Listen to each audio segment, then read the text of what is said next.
Bien, amigos televidentes, nos acompaña hoy en esta consulta un colaborador de consulta participativa. Nos referimos al doctor Eduardo Gotro de WIN, médico, cirujano torácico, especialista en vías respiratorias. Ustedes con toda la teleaudiencia. Gracias, doctor. Le agradecemos infinitamente que haya usted accedido a conceder nuestra consulta por el momento que se está viviendo con el asunto de los problemas pulmonares y el asunto de la juventud involucrada con neumonías, problemas del sistema bronquial e inclusive, doctor, muerte de jóvenes de 25, 22 y 24 años que hemos nosotros tenido conocimiento de su fallecimiento. Así que vamos a entrar en materia, doctor, de una vez. Neumonía, doctor. ¿Qué es la neumonía? La neumonía es la inflamación e infección del parénquima pulmonar, de una parte del pulmón o de todo un pulmón. El diagnóstico es clínico radiológico, o sea, debe haber una clínica que está caracterizada por tos, fiebre, dificultad respiratoria. En su mayoría, esos son los tres signos cardinales, y adicional a eso debe haber un hallazgo radiológico. Siempre debe haber un hallazgo radiológico, aunque sea mínimo, para considerar el diagnóstico clínico radiológico de neumonía. La neumonía generalmente viene por infecciones bacterianas o virales, aunque puede haber neumonía ya más extrañas por otras cosas, pero generalmente hablamos de neumonía bacteriana y neumonías virales, que es lo más común. O sea que en la clasificación de la neumonía tiene varios conceptos y varios motivos, porque Sí. no es lo mismo la neumonía que la neumonía lobar, la bronconeumonía. O sea, ¿cuáles son las diferencias en estas clasificaciones, doctor? Hablar de bronconeumonía es lo mismo que neumonía. Lo que pasa es que antes se hacía hincapié si había un factor bronquial importante, se diferenciaba entre las neumonías en neumonía y bronconeumonía. Ya no, en la clasificación moderna se habla de neumonía y punto. Y ya cuando uno entra en particularidades de neumonía global, es cuando la neumonía abarca todo un lóbulo. Lógicamente, son particularidades que tienen importancia para evaluar el compromiso clínico, pero fuera de ahí no lo tiene. Me explico. Es importante para los médicos que tratan el paciente entender algunas particularidades de cada caso, pero para los fines del lugar es neumonía y se acabó. O sea, es neumonía y se acabó. No importa que sea una neumonía pulmonar, neumonía intersticial, neumonía típica. Es neumonía en sentido general. Lo otro viene para que entre el profesional de la salud en acción y trate la afección. Sí, mira, de acuerdo a las zonas anatómicas que la neumonía afecta, podemos hablar de la neumonía típica o la neumonía más común, que afecta alvéolos, afecta bronquiolos, bronquios finales y bronquiolos, y afecta en algo el intersticio. Pero cuando hablamos de neumonía intersticial, es un ente diferente en el cual generalmente respeta los alvéolos y hay una inflamación predominantemente intersticial. Pero volvemos a lo mismo. Son particularidades técnicas, muy técnicas, que solamente atañen e importan al médico.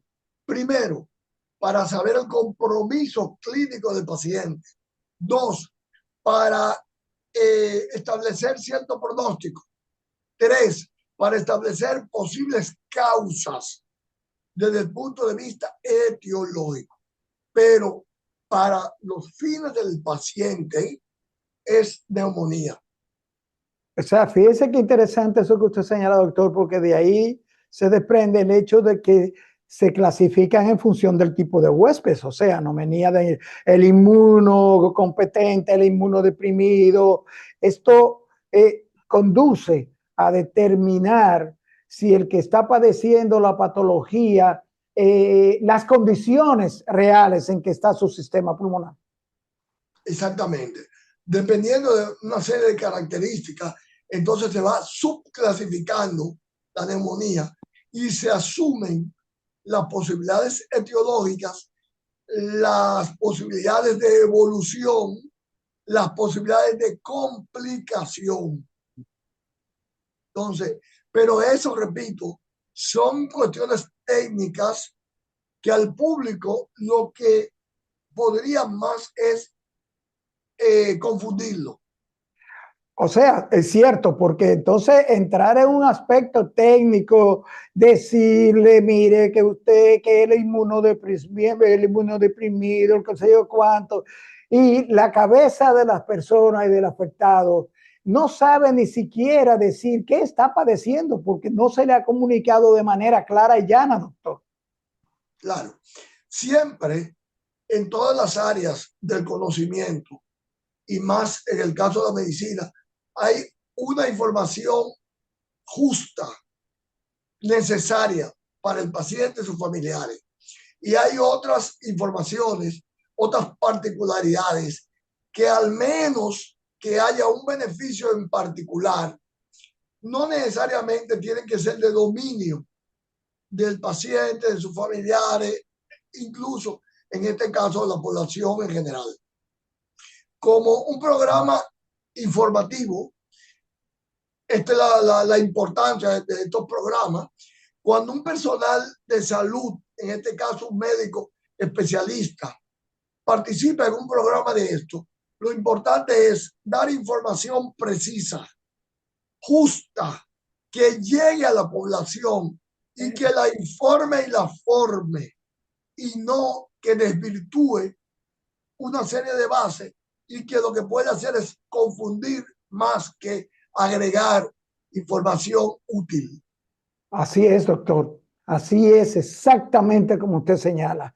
Doctor, la neumonía, los síntomas de la neumonía son clásicos o se puede confundir con otro padecimiento, es decir, puede una persona estar afectada con un proceso de neumonía y por la manifestación y la sintomatología confundirse y o diagnosticarse otro tipo de patología, como por ejemplo la influenza. Y ahí se hincapié que la neumonía al inicio es un diagnóstico clínico radiológico. En la clínica, los síntomas y signos cardinales son tos, fiebre, malestar general y puede haber dificultad respiratoria, pero no siempre. Todo depende de la extensión o magnitud de la neumonía y todo depende de las condiciones, particularidades del paciente. Ahora bien, luego entramos en diagnósticos diferenciales. Por ejemplo, una bronquitis muy fuerte puede clínicamente simular una neumonía.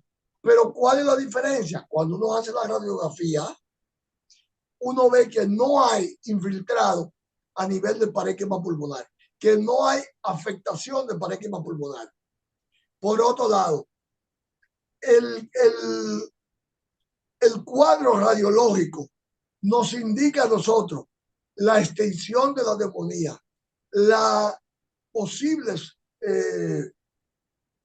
etiologías de la neumonía de acuerdo al patrón radiológico y si hay comorbilidades como compromiso o toque de la pleura o si la neumonía, dependiendo de la zona anatómica, si es central, si es más periférica, si abarca todo un lóbulo, como ya usted mencionó, la famosa neumonía global. Entonces, Ya esas son particularidades que ayudan al médico a orientarlo para establecer, como le dije, posibles etiologías bacterianas o virales y además grado de afectación y grado de comorbilidad o compromiso. Y a la vez la posibilidad de complicarse. Doctor, ¿la neumonía puede prevenirse? Sí, claro que sí. Número uno, en cualquier virosis, principalmente de vía respiratoria alta. Aquí hablamos vía respiratoria alta. Desde la nariz por dentro hasta la laringe. De laringe hacia arriba hablamos de vía respiratoria alta. De laringe hacia abajo hablamos de vía respiratoria baja. De cualquier afección de vía respiratoria alta o incluso cualquier afección menor de vías respiratorias bajas, como la traqueitis y la bronquitis, si son manejadas adecuadamente, se puede evitar la neumonía. Entonces, el manejo adecuado va a depender, uno, de establecer cuál es la posible etiología. Dos, establecer cuál es la extensión o magnitud del cuadro. Y tres, cuáles son las condiciones generales del paciente.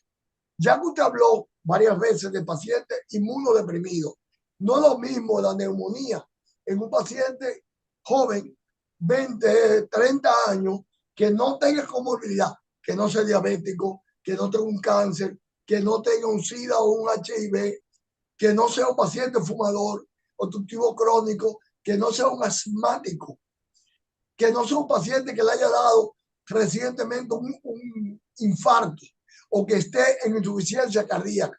Entonces, si no tiene comorbilidad o la comorbilidad es muy baja, entonces podríamos prevenir la neumonía. Por otro lado, de manera general, podemos prevenir todos los cuadros respiratorios aplicando reglas de higiene. Las reglas de higiene son la base de la salud.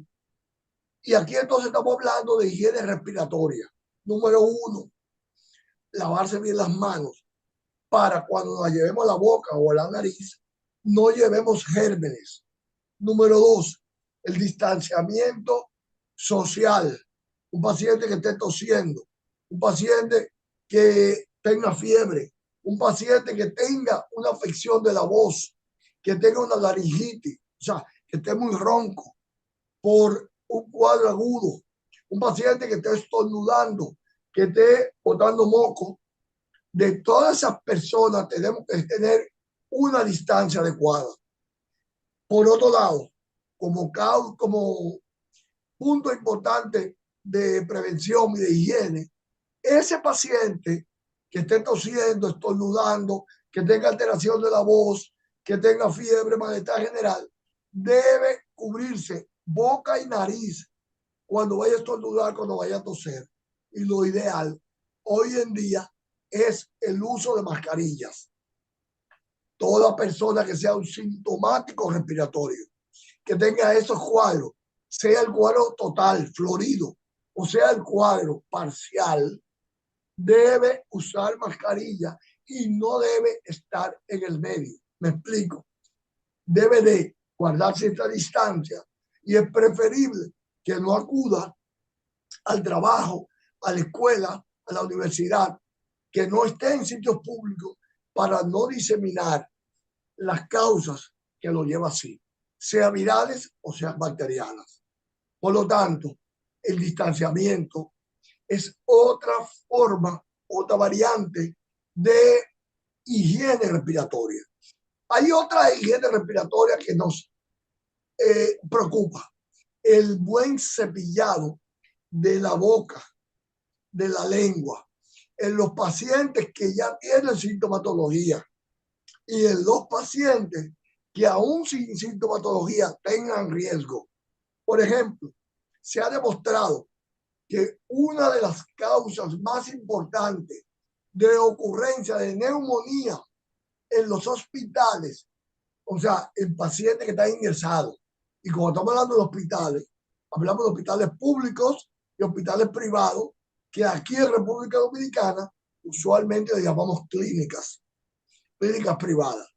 O sea, cualquier persona que esté ingresada en un centro de salud por cualquier causa, una causa gastrointestinal, estamos hablando de un problema del estómago, del esófago, de los intestinos, estamos hablando de un problema cardiovascular, hemodinámico, una crisis hipertensiva, una arritmia, etcétera. Cualquier causa debe de guardar la higiene adecuada de la boca y la lengua. Los pacientes, cuando se sienten muy mal, tienden a no bañarse, a no peinarse, a no afeitarse en caso de los varones, y también tienden a no cepillarse la boca y la lengua. Esa es una acción de higiene respiratoria y se ha demostrado que la gran mayoría de neumonías que ocurren en pacientes que están encamados, y cuando hablo de encamado, hablo que esté recluido en un centro de salud, como que esté en su casa, en cama, en su habitación, muy mal, y que tenga 2 o 3 días que no puede levantarse.